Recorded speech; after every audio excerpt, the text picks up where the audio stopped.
Hello everyone, আসসালামু আলাইকুম। Welcome to Anika's cooking. আজকে আমি তোমাদের দেখাবো ব্রেড দিয়ে কিভাবে মিষ্টি তৈরি করতে হয় খুব সহজেই। যদি আমার ভিডিওটি ভালো লাগে তাহলে অবশ্যই আমার চ্যানেলটিতে সাবস্ক্রাইব করবে এবং আমার ভিডিওটি লাইক কমেন্টস করবে।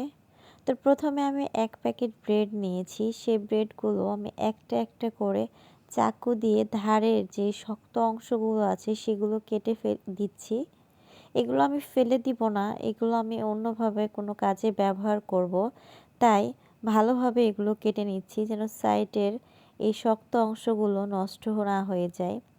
ব্রেডটা যদি একটু বড় হয় আর যদি একদম সোজা হয় তাহলেই এই মিষ্টিটি বানানো খুব সুবিধা হবে।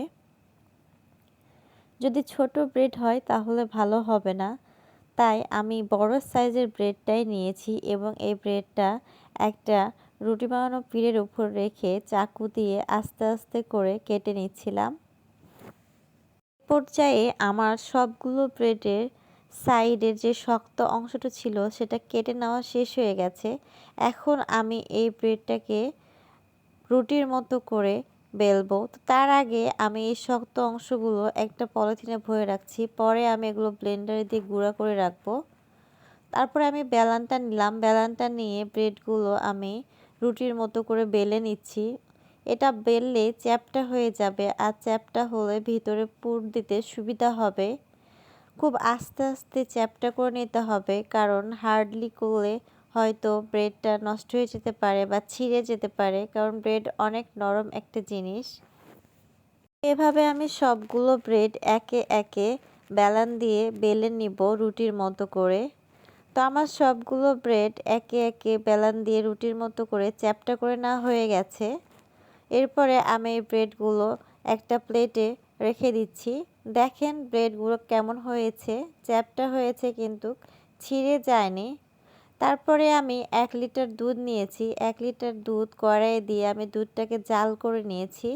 এরপরে আমি পরিমাণ মতো সুজি দিয়ে নিচ্ছি। এই সুজি আমি দুধ দিয়ে জাল করে ফুটিয়ে গাঢ় করব। তো জালটা অবশ্যই লো থেকে মিডিয়ামে দিতে হবে, কারণ যদি আপনি জোরে জাল দেন তাহলে এই সুজিগুলো লেগে যাবে বা পুড়ে যাবে।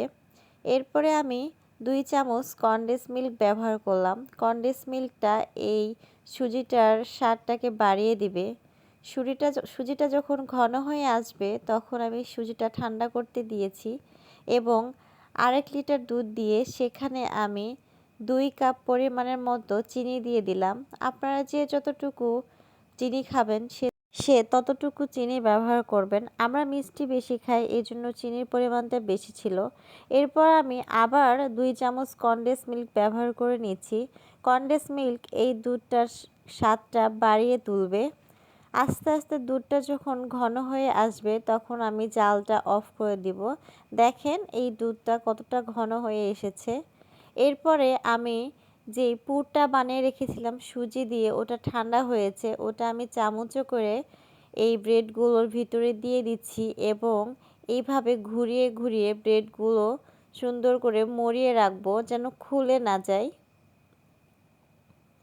একে একে আমি সবগুলো ব্রেড এইভাবে ভেতরে সুজির পুরটা দিয়ে মুড়িয়ে মুড়িয়ে রাখছি আর সাজিয়ে সাজিয়ে রাখছি যেন এগুলো নষ্ট না হয়ে যায়, কারণ ব্রেডটা অনেক সফট এবং পাতলা হয়ে গিয়েছিল।